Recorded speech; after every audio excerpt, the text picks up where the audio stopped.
Okay, just imagine this for a second. You walk into your own bank and your money's gone. But when you ask what happened, they tell you you just withdrew it an hour ago. Today, we're diving into a really chilling mystery about a stolen identity that it defies all logic. So picture this. It's 2:10 in the afternoon at a Chase Bank. You've got a man, he's shouting at the counter, he is absolutely frantic, totally angry. His name is Jason Reed, and his day is about to spiral out of control in the most unbelievable way you can imagine. Things are already getting heated fast. Jason Reed is accusing the bank of just straight-up theft.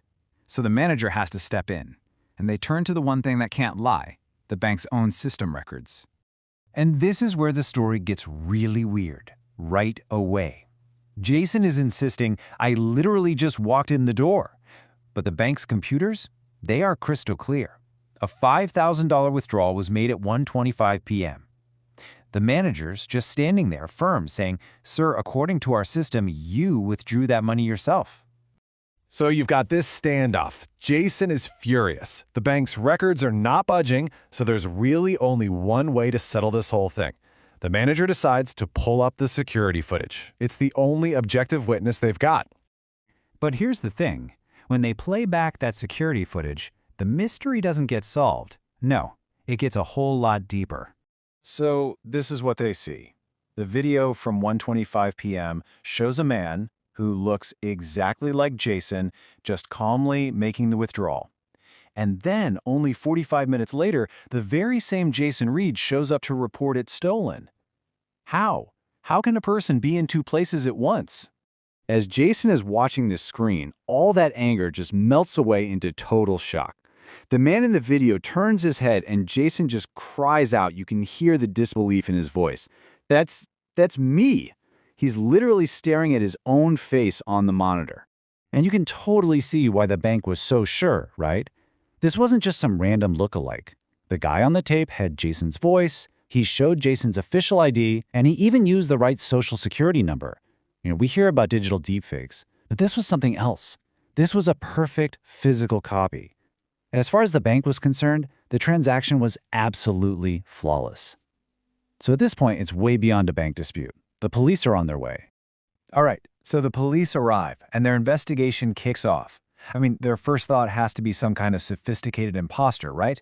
But the evidence is it's too perfect. So they turn to the only thing that could possibly clear Jason's name, his alibi. When the officers ask Jason, "Okay, so where were you at 1:25 p.m.?" His answer is simple, it's direct.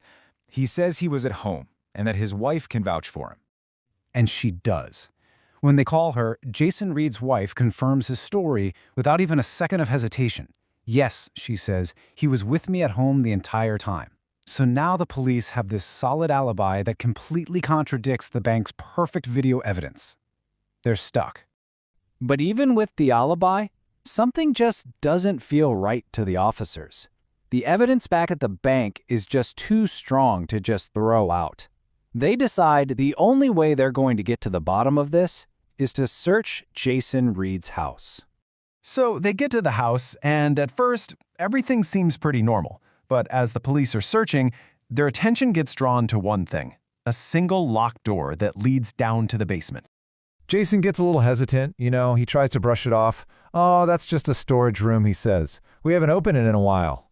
But the officers, they're not having it. They are insistent. They give him a direct order. "Open it." And the moment that door creaks open, this heavy, deeply unsettling smell just rolls out from the dark. And the officers know right away this is not just a storage room. They flick on the light, and as their eyes adjust to the dim basement, they see it. Right there in the very center of this otherwise empty room is a single wooden chair. And on that chair, someone is tied up. They're unconscious, but they're alive. The officers are just stunned, but the real shock, that's yet to come. As they get closer, they can see the man's face.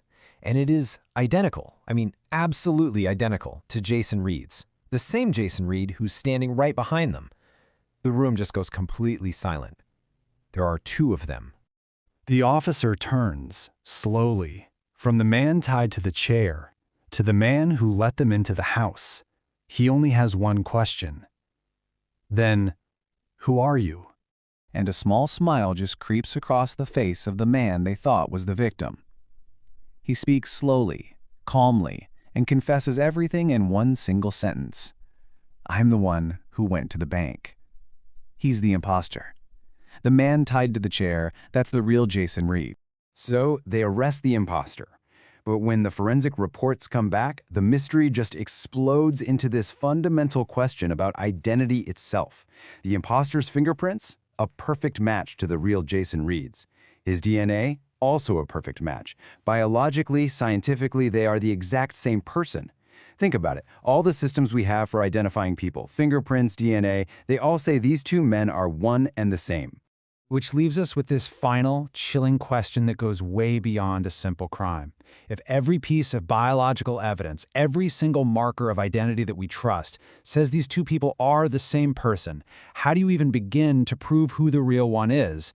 And maybe even more unsettling, where did the other one come from?